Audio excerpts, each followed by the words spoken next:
Welcome, everyone.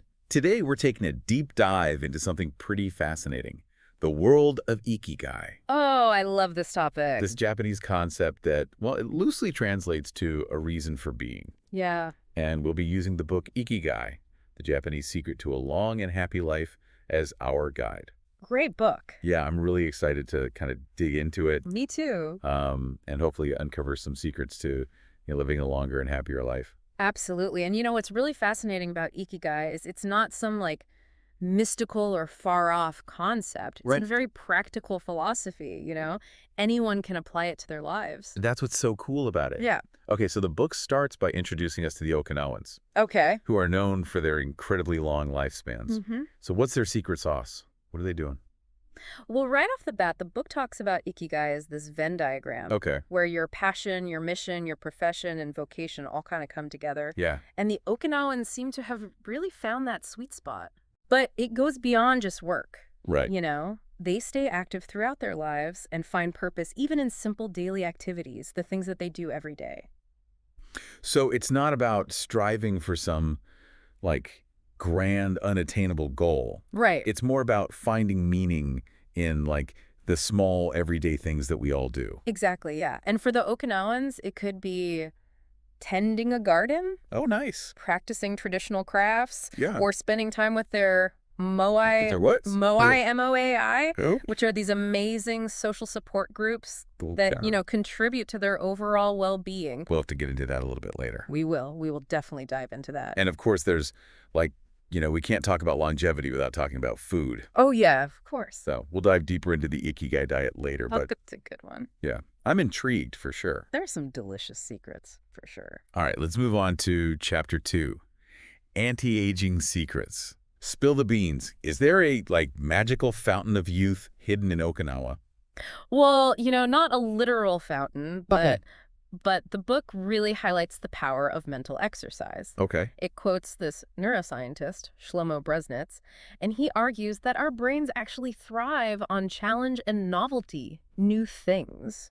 So are you saying that, sticking to the same routine day in and day out Yeah. is actually, aging our brains faster? Well, it's something to consider. That's kind of scary. Yeah, he suggests that, breaking those routines and consistently kind of feeding our brains with new information, Yeah. it helps to revitalize those neural connections, keeps us, sharp and engaged. Okay, that makes sense. But sometimes it's hard to break out of those ruts, I know. Life gets busy. Yeah. We all get busy, and it's easy to, fall into that autopilot. Yeah. So, what are some practical ways that we can kind of, actively challenge our brains? The book offers some great suggestions. Things like learning a new language, picking up a musical instrument, Right. or even just, doing mentally stimulating games, puzzles, things like that. Right.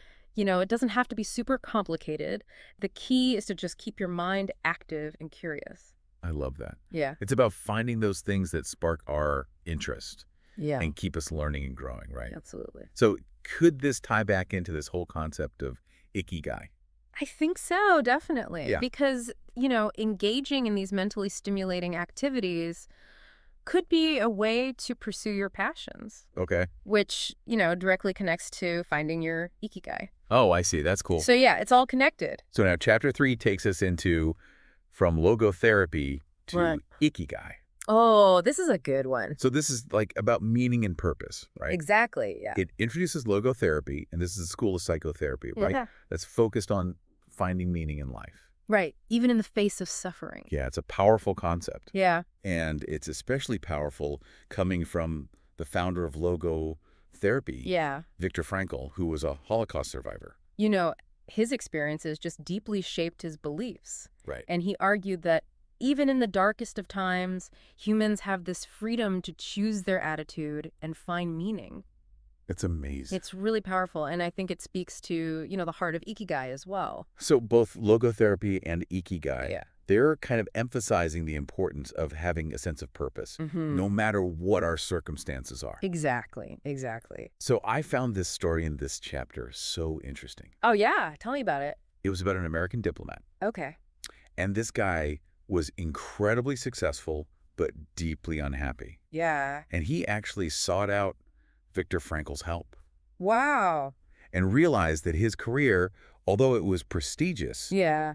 it wasn't aligned with his true purpose. Wow. And this misalignment was the root of his unhappiness. That's so interesting. Yeah, it's a good reminder that even external success doesn't guarantee happiness, Yeah. you know, if Yeah. it's not aligned with our core values and our passions. Yeah. And the book really encourages us, through this story and in general, to examine our lives. Yeah. See if our actions are aligning with our values or aspirations. And Yeah. self-reflection, it's key to finding your Ikigai. Yeah, absolutely. Yeah.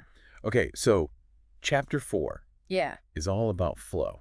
Oh, love this. I feel like this is a very well-known concept now. Yeah. But the book kind of takes a deeper dive into it, right? Right. It describes flow as the state of complete absorption in an activity Yeah. where time seems to just melt away. Right. You're fully immersed in the present moment. I've definitely experienced that before, like when I'm writing Oh, of course. or deeply engrossed in a good book. Oh, yeah. You just kind of lose track of everything else that's going on around you. Those are perfect examples. Yeah. And the book actually goes into the work of Mihaly Csikszentmihalyi. Oh, say that again? Mihaly Csikszentmihalyi. Okay. He's a prominent researcher on flow. Right. And he outlines these 7 conditions for achieving this state.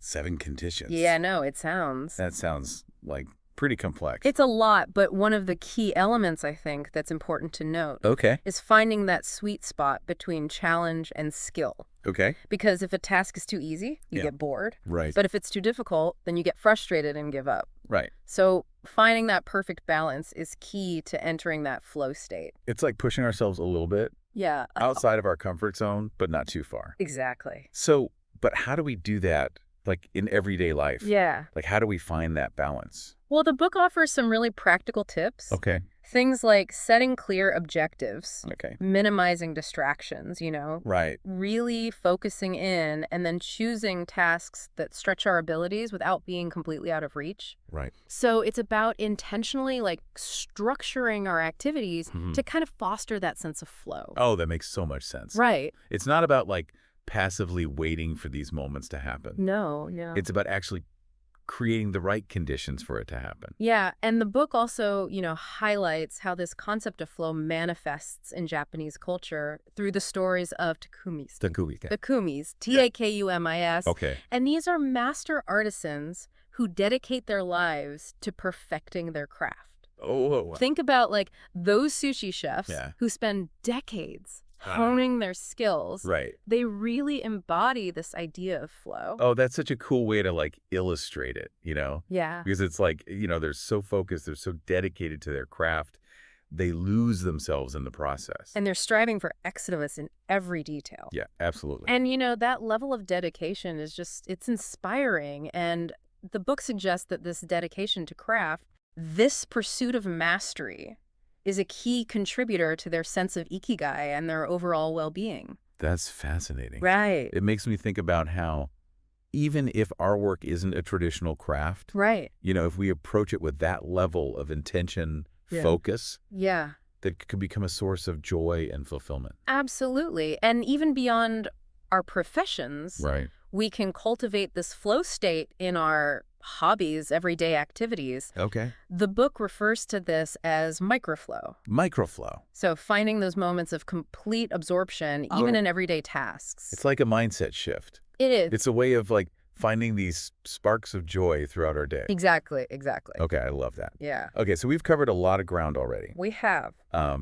But before we, take a break and come back, Okay. tell me what's next on our Ikigai journey. Okay, well, in the next part of our deep dive, Okay. we'll be exploring the Okinawan concept of moai, Okay. these incredible social support groups. All right, we touched on that a little bit before. Yeah, we'll dive in a lot deeper. Okay, awesome. And how they play a crucial role in their longevity and happiness. That's so cool. We'll also delve into the Japanese practice of yumoru, Okay. which is all about mutual help and cooperation within the community. I love that. Yeah, it's a powerful reminder Yeah. that we're not meant to go through life alone, Right. and that cultivating those strong social bonds is so essential. Awesome. I can't wait. Yeah, it's going to be a good one. I'm looking forward to that. Yeah. Okay, so we've talked about finding our purpose and staying mentally sharp and even, tapping into that flow state. Right. But now I'm really excited to dive into Chapter 5, The Art of Rest. Ooh, yeah. Because, let's be real. We all need a little downtime. We do. So what can we learn from the Okinawans about, like,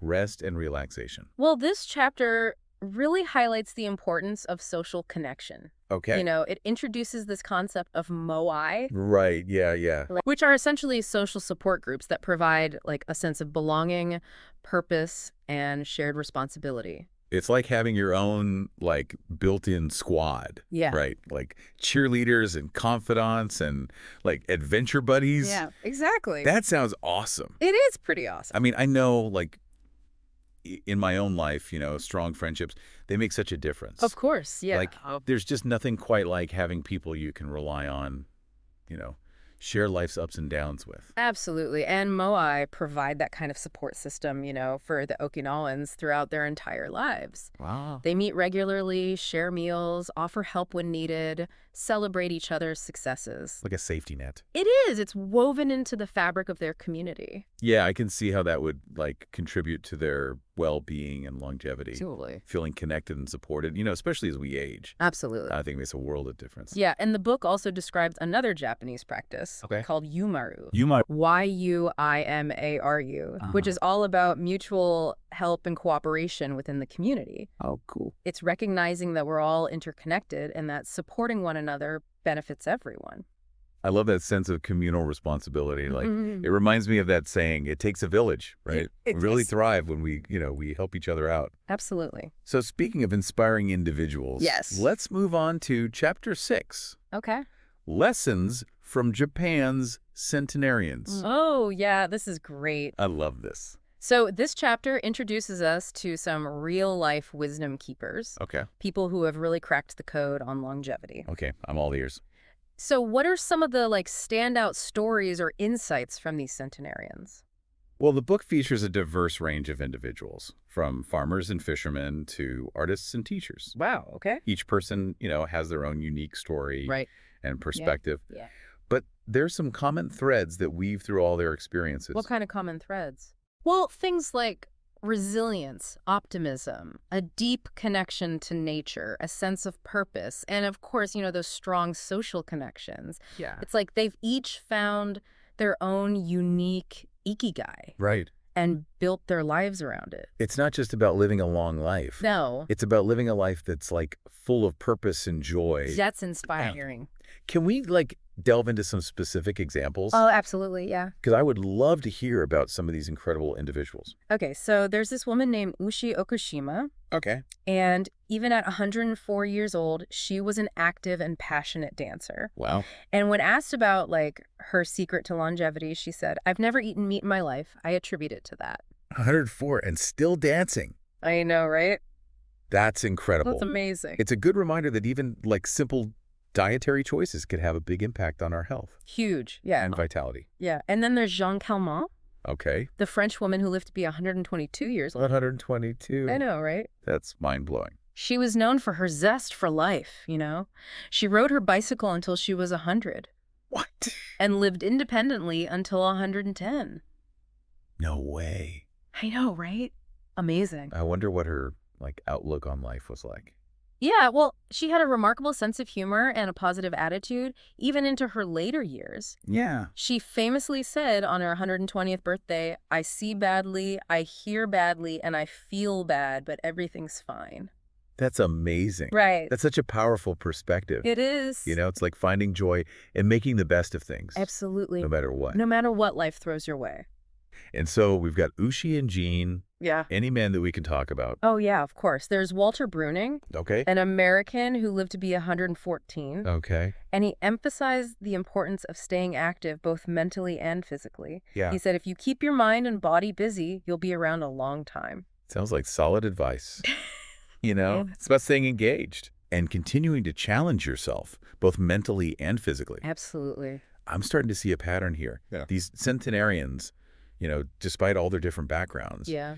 they seem to share, like, a common set of values and Mhm. practices, that contribute to their long and happy lives. Totally. That's so inspiring. And you know what? It's not just about grand gestures or extraordinary feats. Yeah. Many of them emphasize the importance of finding joy in simple things. Right. appreciating like the beauty of nature, the warmth of human connection, Right. the satisfaction of a day well spent. It's about like cultivating gratitude Yeah. and savoring those everyday moments that Mhm. that make life so rich and beautiful. Exactly. Okay, so we've heard about their secrets to longevity, but what about their diet? Oh, yeah. Let's get into that. I'm ready to dive into chapter 7, the Ikigai diet. Okay. Spill the beans. What are these Okinawans eating? Okay, well, remember Ushi, the 104-year-old dancer. Yeah. She attributed her long life to a meat-free diet. Okay. And that's actually a key element of the Okinawan way of eating. Okay. It's a largely plant-based diet Okay. with an emphasis on fresh local ingredients. So lots of fruits and vegetables and whole grains. Exactly, yeah. But do they ever treat themselves? Of course, it's not about deprivation. Okay. It's about balance and moderation. Okay. They enjoy, traditional treats, sweets, Yeah. but they don't overdo it. Okay. They have this saying, hara hakibu, Okay. which means eating until you're 80% full. The 80% rule. Yeah, you've heard of it. I heard of it. Yeah. But honestly, isn't it hard to stop eating when you're not quite full? I think it is for, a lot of people. Yeah. But the Okinawans, they've been practicing this for generations. It's ingrained in their culture. Right. They eat slowly, they savor their food, Yeah. and they pay attention to their body's signals. It's a more mindful approach. Yeah, it is. Yeah, and it helps prevent overeating. Right. And promotes better digestion. So it's shifting our focus from external cues, Yes.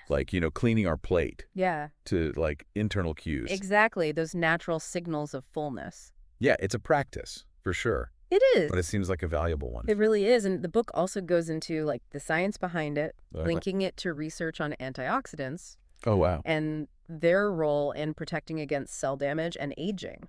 So it's not just about, feeling good. Yeah. It's about, promoting cellular health Yes. and potentially even slowing down the aging process. Exactly. That's fascinating. Right. It's a holistic approach to eating. It is. It nourishes both body and mind. Absolutely. I'm definitely feeling inspired to, incorporate some of these principles into my own diet. Well, it's all about making small, sustainable changes. Okay. You don't have to overhaul your entire lifestyle overnight. Start with, incorporating more plant-based foods, All right. practicing mindful eating, listening to those body cues.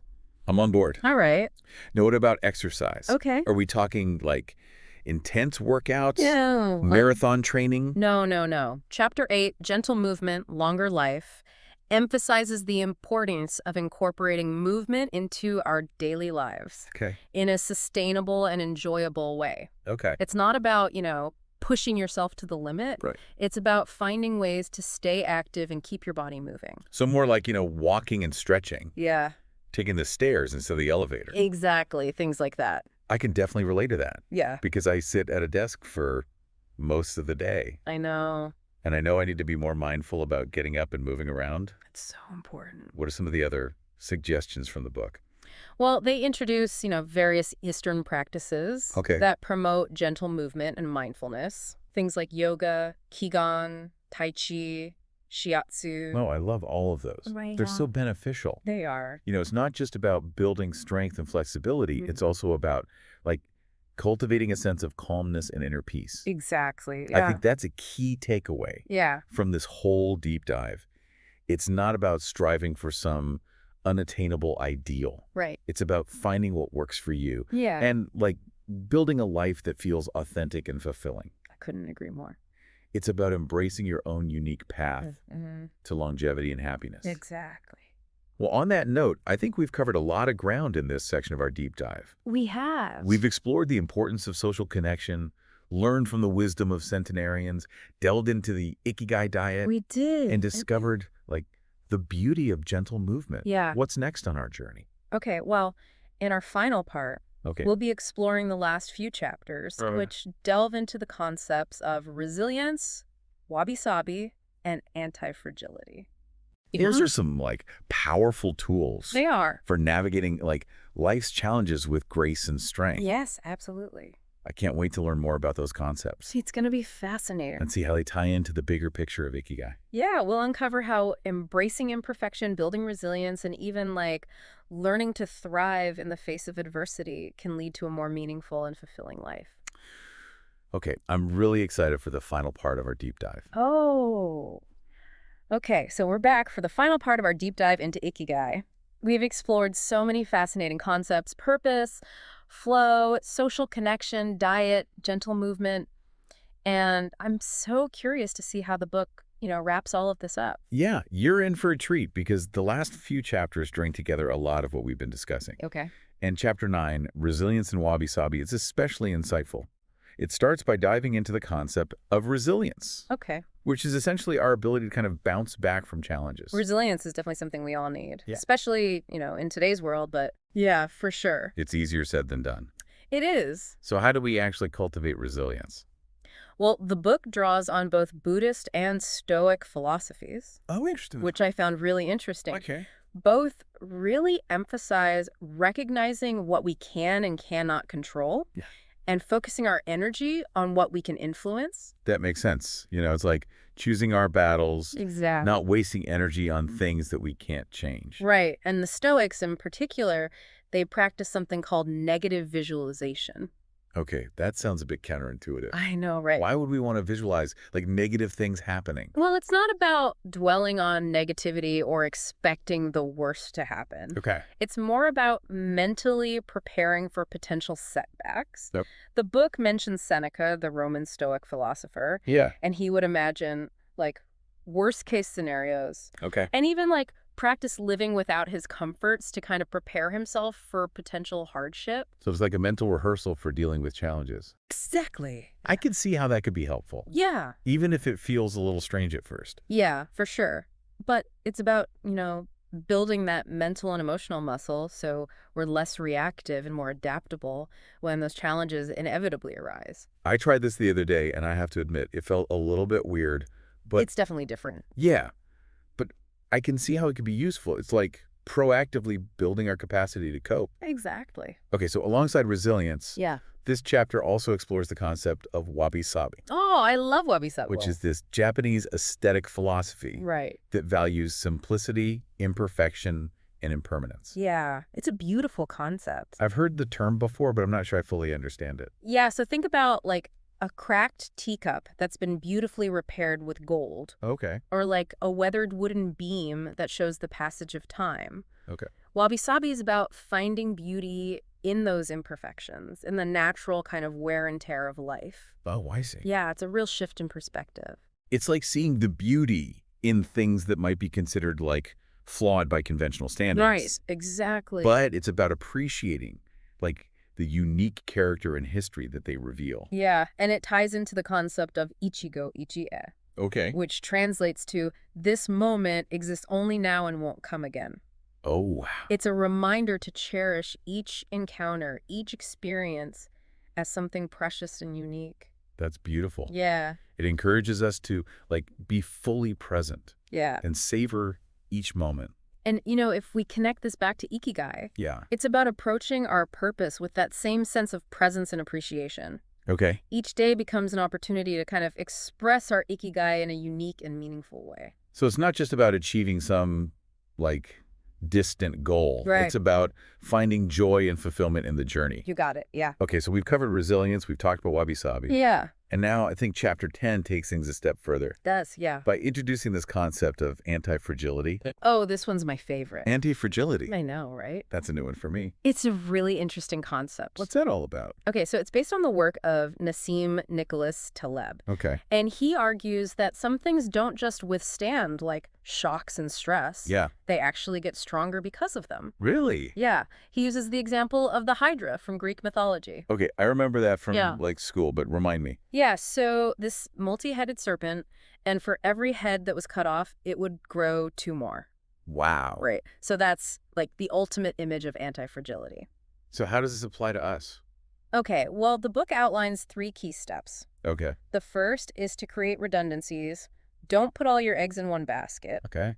Diversify your income streams, your social networks, your skills. Like spreading out our risk. It is, yeah, create that safety net. Okay, that makes a lot of sense. The second is to bet conservatively in certain areas of your life, Okay.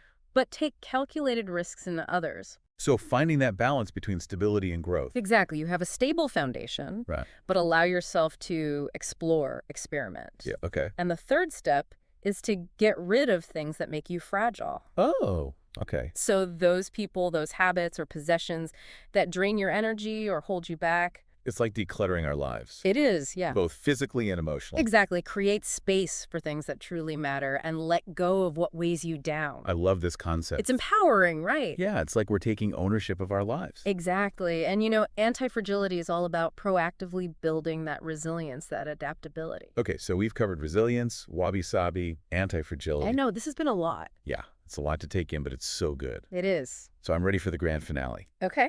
How does the book wrap up this incredible journey? Okay, so the epilogue beautifully kind of reflects on this interconnectedness of purpose, passion, flow, longevity. It's all connected. It is.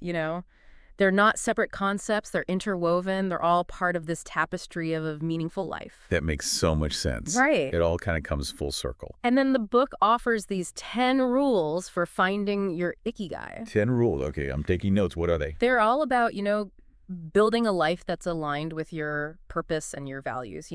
Some of the key ones that stood out to me were stay active, don't retire, Okay. leave urgency behind, embrace a slower pace of life. Okay. Don't fill your stomach. Remember that 80% rule. Yeah. Surround yourself with good friends. Get in shape for your next birthday. Smile. Cultivate that optimistic outlook. Reconnect with nature. Give thanks. Live in the moment. And of course, follow your Ikigai. Wow, that's a lot to unpack, but it's also powerful. It is, right? It's like a blueprint for living a longer, happier, more fulfilling life. It is. And the book ends with a beautiful quote from the Japanese calligrapher Mitsuo Aida. Okay. He said, "Happiness is always determined by your heart." That's such a powerful reminder, Happiness isn't something we find outside of ourselves. No. It's a choice we make. It is. It's a perspective we cultivate.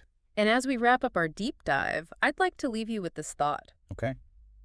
What if the pursuit of longevity isn't just about adding years to our lives, but about adding life to our years? I love that. What activities truly make you feel alive? What's your Ikigai? That's such a great question, and I think it's one we all need to be asking ourselves. Yeah. This deep dive has been an incredible journey. It has. I feel so inspired to, keep exploring this concept of Ikigai and apply these principles to my own life. Well, it's been a pleasure exploring this with you. Likewise. And remember, the journey of Ikigai, it's ongoing. Yeah. It's about continuous exploration, growth, refinement, embracing imperfection, building resilience, and finding joy in those everyday moments. Beautifully said. Thank you. Thank you so much for sharing your insights and your expertise. This has been a truly enlightening conversation. Thank you for having me. And everyone listening, we hope you enjoyed this deep dive into the world of Ikigai. Now go out there and find your reason for being.